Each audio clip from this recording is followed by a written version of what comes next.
Um,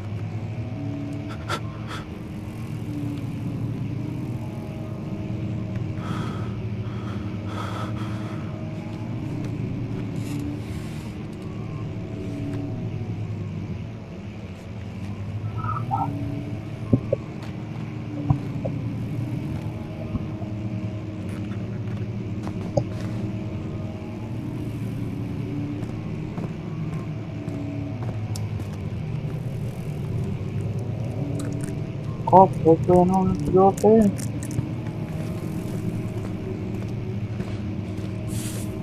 Because if you guys didn't notice,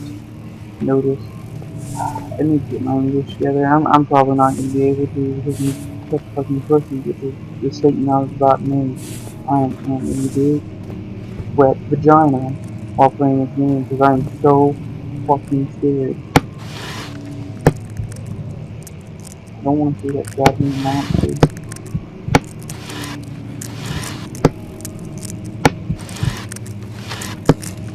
Oh my god.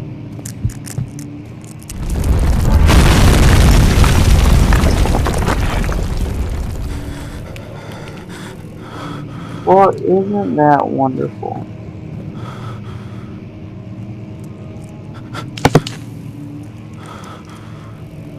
God damn it. You're supposed to do that? I mean, I know I 17th said I May, played this, but 1839. whatever. After pounding the unforgiving stone wall for what seemed like an eternity, I realized it was hopeless. I was trapped. I fell to the ground, gasping for air, trying to focus. That's when I saw a faint blue shimmer. My weakened body was heavy to carry, but I managed to push myself toward the enchanting light.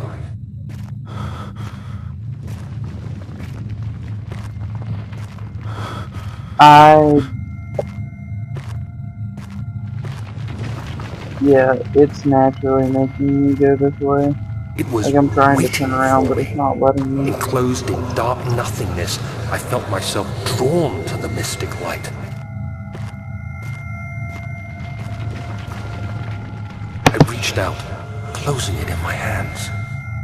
The faint glow escaped my fingers and began to spark brightly and spirit me away, unlocking alien memories of spiraling towers, endless deserts, and impossible geometry. The next thing I can remember is the grating sound of stone being lifted, the voices of the Arabs pulling me to safety, and grasped firmly in my hands was the broken pieces of a most peculiar relic.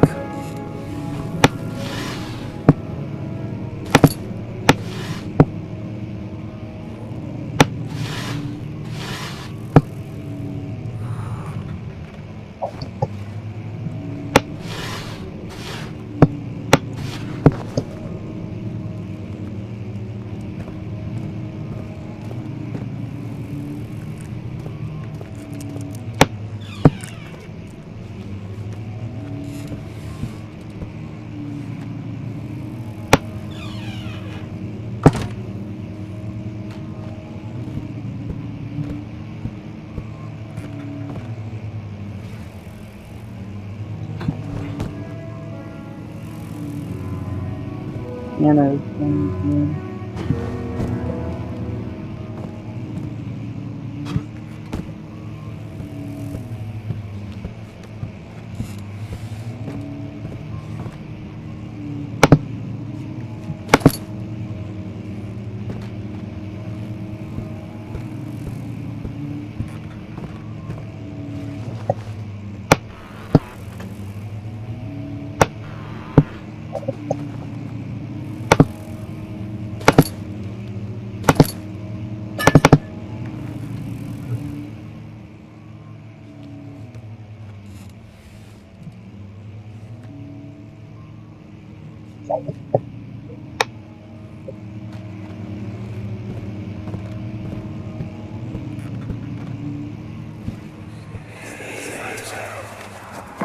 Much of the castle is old and hasn't been tended to for centuries.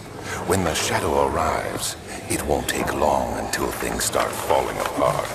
We're just buying time anyway. Let's do what we can. There isn't much to be done about the wars. We should reinforce weak structures. The ground will tremble and there's a risk everything will cave in on us, especially downstairs. Here, and there. Let's get the servants working on it.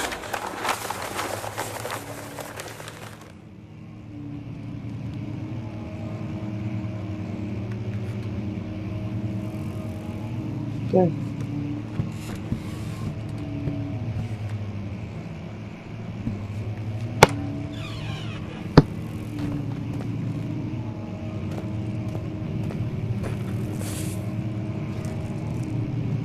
Oh. Okay, what the fuck am I doing then?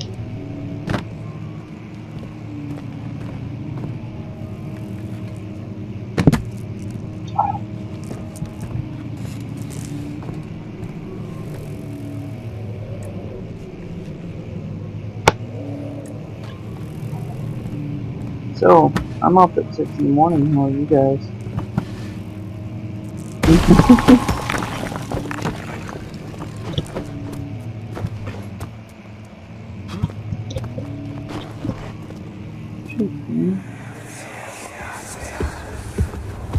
You have to be swift when you activate the first one.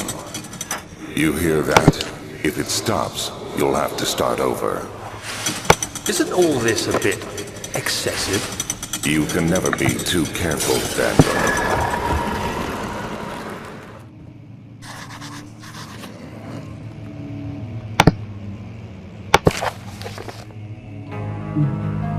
Local folklore of Stock and Brennenburg Castle, 1801. I'm just gotta play that like creepy as fucking music. Another region rich with lore is Altstadt, deep within the East Prussian woods. For centuries there have been stories surrounding the hamlet and its neighbor, Castle Brennenburg. The quiet, forest-clad mountains dressed with scattered lakes is as picturesque as can be, albeit the area is haunted by the dark. Ask any local and you hear proof of the widespread superstition. All travelers should indulge themselves in such conversations since it will certainly serve as exciting entertainment. All of them have their own twist on the tales, but there are some motifs that keep repeating. The Gatherers. This story reaches all the way back to the time of the 30 Years' War. It is said that soldiers who abandoned their duty got lost in the cold dark woods and were forever damned to roam the grounds. Their bodies wrought by their tainted souls have left them disfigured and empty of essence. Many have cited them over the years and described them as horrid revenants. They move silently through the woods, shying away from any beholder. They are called gatherers, as they seem to follow some ambition for still living creatures. It is their prey which can be heard struggling inside damp burlap sacks dragged behind them, which reveal their presence. What dark scheme do they follow? A visit undone. Heinrich Cornelius Agrippa, the well-known erudite, visited Altstadt at the start of the 16th century. He resided in the local inn for a fortnight as he looked for remnants of kingdoms past. During his stay, all the prominent members of society paid notice, and he was mentioned in many records of the time. One day he went to investigate a burrow in the northwestern glades, only to never be seen. Heinrich is known to have passed away in Grenoble some 10 years later. He dismissed the notion of ever visiting Altstadt, which makes you wonder what really happened. Who was this mysterious man who visited the sleepy hamlet in the woods, and what happened?